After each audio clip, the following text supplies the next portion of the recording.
to drink some thick water so that I don't get a thick voice problem. Hello friends, it's been a while. I've been a little bit busy finishing my university degree, so that's pretty cool.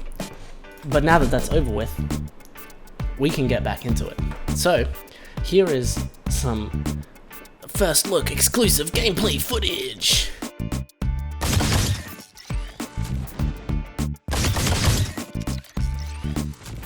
And I'm gonna let this guy kill me, just so you can see what happens. Alright, I gotta stop moving. He's slow and dumb. You are slow and dumb. And boom, look at that high-tech game over screen. And also, name reveal.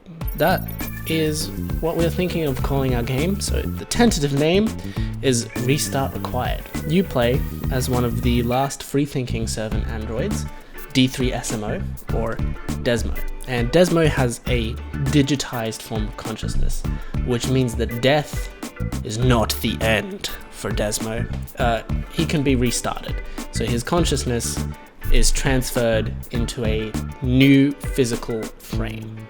Hence the name Restart Required. The factory which used to manufacture old Desmo units serves as your sort of home base, as you are tasked with fixing the broken society that you wake up in. I don't want to reveal too much more, but it is a good thing that Desmo can't die.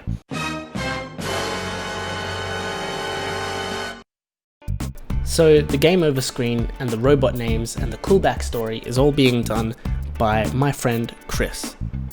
He is our official writing consultant for this project. He's hard at work behind the scenes creating cool stories and all sorts of stuff. He's also the resident code monkey, and he does the stuff that I don't want to do, like game over screens. So here's a face reveal. He's a very handsome gentleman. Smash like and subscribe for this handsome code monkey, and for more updates on this fancy game that I am developing. Let me talk to you about some of the visual differences, which are always the most obvious. So first of all, the gun looks a little bit less trash. I am really liking the new color palette.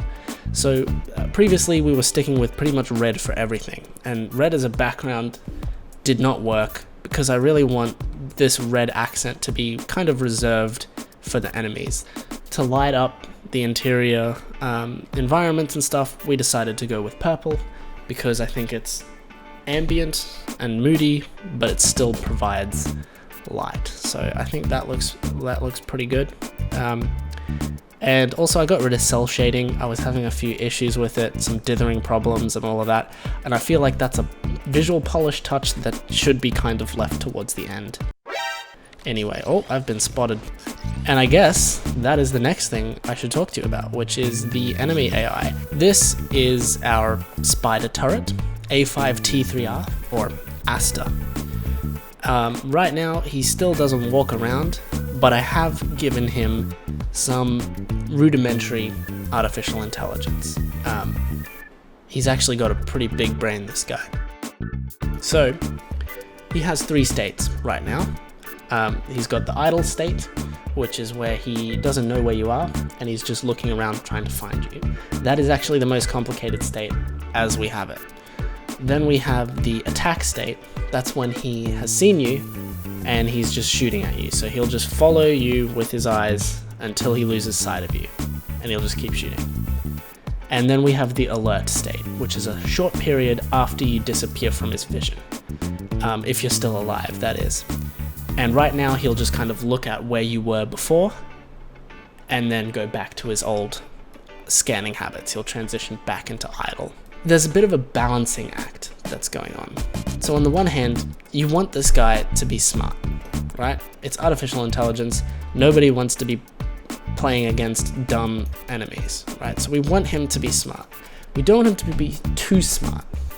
We don't want him to be so smart that it's unfair. We don't want him to be acting on any information that he shouldn't have. He knows where the player is all the time. He's constantly checking where the player is, but he's not acting on that information, and that's the key part. I had to come up with a system to figure out where this guy should be looking. Right? Say he doesn't know where the player is and he's up on this little corner. How should he scan this room? There's a couple of interesting things going on here. So the red lines denote his field of view, which I should widen, but right now that's as it is. And the white lines are ray casts that are being done from his position, and there's a bit of analysis being done on each direction. These white lines denote the directions that his algorithm has decided I should probably look there for enemies. So you can see he's looking down at these sorts of areas, he's looking around, he looks up this little staircase as well a little bit, and he also checks behind him. So if I play the game, we can watch him scan his environment. And you'll notice that as he gets to these stairs, he kind of scans up the stairs, then checks here, and then he'll go back.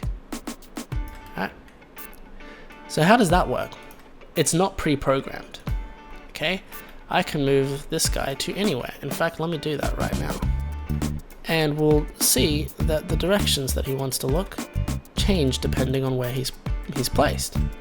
So if I put him here in the corner, you can see he's not going to try and look up here because he probably wouldn't even be able to get a field of vision up there.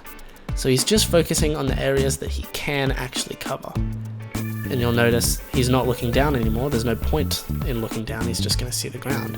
So here he's just going to do a normal back and forth scan.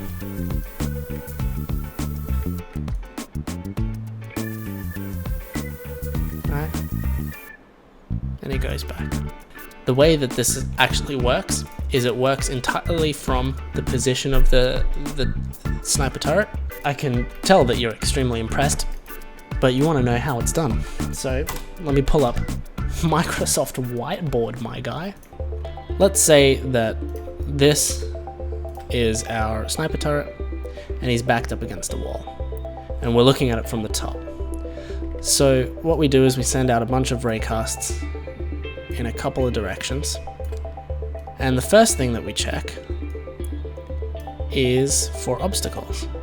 If there are any obstacles within a certain range, those directions get eliminated. So these guys will get eliminated because there's a wall too close, right?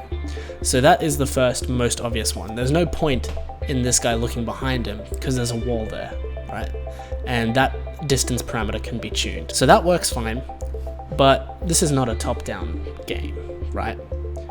There are 3 dimensions, and so that becomes a little bit tricky. So now we're looking at a side profile, okay? Viewing from the side. And what we want to do is we want to raycast in these directions. We also want to raycast up and down a little bit, yeah? And we need to figure out which ones we should be thinking about. So these ones will get eliminated because of that obstacle condition that I spoke about before. And this is good because if our sniper turret is on a ledge, let's say that this floor ends here, this downwards direction will still be considered and it won't be eliminated. But what about these directions here? What about these vertical ones? There's no point in this guy looking up to the sky all the time. So how do we know when we should look upwards? And in fact, how do we know whether we should look this direction at all? If there's nothing on this side, there's nowhere the player can show up. It would be kind of stupid for our sniper turret to be looking in this direction if this is just a sheer drop and there's nothing on this side of him, right? So what do? Another condition that we check for each direction is we check, I call it the ground check condition. We're going to check to see if there's any walkable ground below that ray. Let's say that this is a sheer drop down the bottom. All of these rays will be eliminated. So for the top ray, we'll do a ground check, we'll do a parallel ray cast, and we'll check to make sure that there's some form of ground underneath it. Because there isn't, that ray will get deleted. And the same thing will happen for these two. We'll do a check this way, and we'll do a check this way. There's no ground there, so we get rid of it. Let's say this obstacle is pretty close, so these get removed because of the obstacle condition. This one here, right, we're going to do our ground check underneath this, and boom, we hit some ground. So that means that we should be looking at this direction, because the player could show up there. Yeah. So we do this for a bunch of different directions in the XZ plane and also vertically up and down. So that is the system. I think that pretty much covers everything that I wanted to cover. Next time we'll be looking at random level generation. So stay tuned for that.